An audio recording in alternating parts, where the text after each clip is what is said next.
Dear ladies and gentlemen, welcome back to the analysis of YOLENO TV. I hope you're well from wherever you're watching this channel. I'd like to start this session by appreciating you so much for making this channel grow. If you wish to support us, just subscribe to our channel and give this video a like.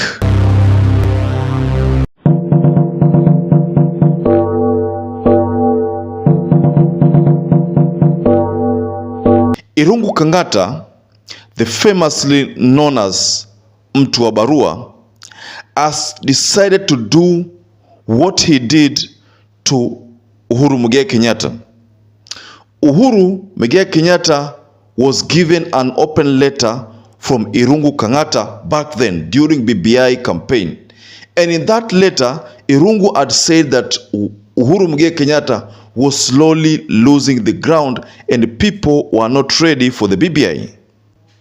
Now, in this scenario now, Irungu KANGATA has again written a letter to William Samoei Ruto through the Ministry of Lands. And what do you think Irungu KANGATA could have written in that letter? There are words that the government could have demolished a church in Kandara. You know Kandara? That is where Alice Wahome used to represent Kandara constituency. So there is word that the government has already demolished a church there, all in the name of constructing affordable house. So this is the reason why the locals have attacked Irungu KANGATA and forced Irungu KANGATA to write a letter to William Samoei Ruto, telling William Samoei Ruto to look for alternative pieces of land that are idle and not go for lands that already have structures which have been built, like the church.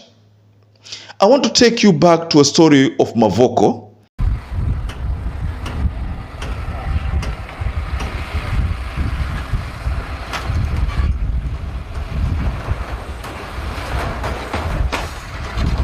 Whereby people were crying that William Samoei Ruto's government demolished churches there, demolished schools there, demolished structures, buildings from that place, and that people were denied the chance. Leaders like Kalonzo Musyoka, Ovinya Ndeti, Raila were denied a chance to look at what was happening there.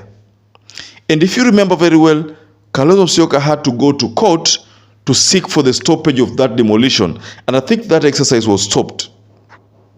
You also remember the story of Kirima land, whereby the courts had given those people there up to end of December to vacate that place or else face demolition, just like what happened within Mavoko.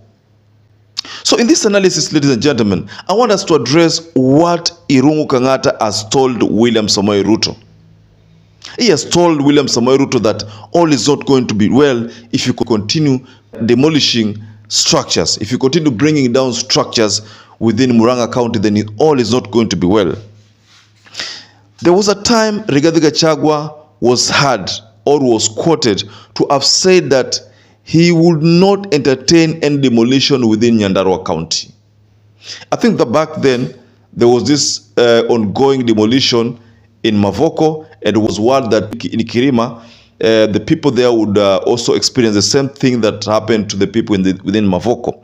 So I think back then now, ndio Rigathi Gachagua akasema kwamba hii kitu haiwezi fanyika Nyandarua, and many people started wondering, kwani Nyandarua is Nyandarua better than or more preferred to Kirima, more preferred to even Mavoko? Why is it that Nyandarua haiwezi guswa lakini area zingine zinaguswa? So Irungu KANGATA is telling William Ruto that hawezi kuvunja tu structure zetu ambazo tumejenga. And in fact, the church that Irungu KANGATA was referring to is a church that was built by poor people. So that's why William Ruto is being warned that if you do this, you will lose votes in our area. You will lose votes kabisa. Mind you, Murang'a County in one of those areas ambazo zilipigia William Samoei Ruto kura. I think in their numbers. That is, we can't deny that fact that UDA ilipata kura nyingi pale. That's why you find that the governor there ni wa UDA. But despite the fact that the governor wa UDA, the UDA governor has already told William Ruto that all is not going to be well if you continue with the demolition. Let me take you to a story that of what happened. I think it was between 98 to 2000, because that back then Sheriff Nasir was still I think alive, and was still in serving under Moi's government. So there was the demolition within Mombasa County, a place known as Changamwe, I think within a place known as Magongo mainland area. So back then the government had shown indication of constructing a road there. So one of the things that was supposed to happen was that the structures which were there zote zilikuwa zinaangushwa. If you had a building, ilikuwa inaangushwa. If there was a school within that, thanks God there was no school, but ilikuwa itaangushwa. Kibanda zote, all the kiosks ziliangushwa. So people lost a lot. Businesses collapsed as a result of that demolition. I remember that story. There was some people who had some, carpentry, doing carpentry. They had to lose a lot. So that time, Moi ended up losing favor of the Costarians because of those demolitions which took place. The person that stood with these people was Raila Amolo Odinga. And that's why you find that to date, the people within Pwani are always indebted to Raila Amolo Odinga, because they find that Raila is the only person or the only leader who resonates well with them. Ndio maana wanamsupport. So back to this case of Irungu Kangata and what is happening there.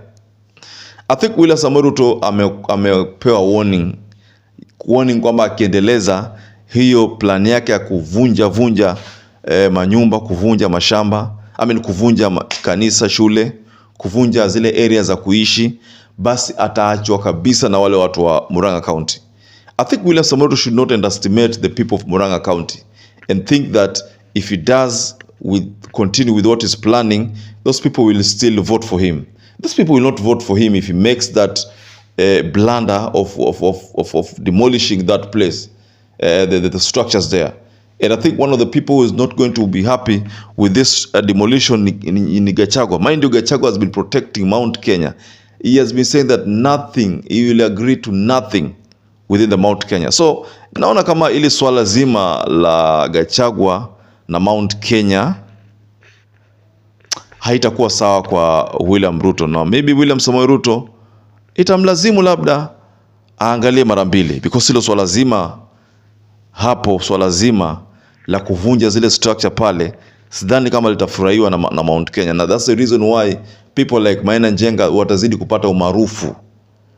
So Irungu Kangata is forced to now talk to William Samoei Ruto through a letter.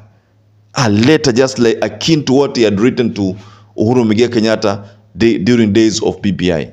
So ladies and gentlemen, just go below the comment section and tell us what you think about what Irungu Kangata has said, and whether you think there is still going to be rosy in Murang'a County if at all the government continues with the demolition.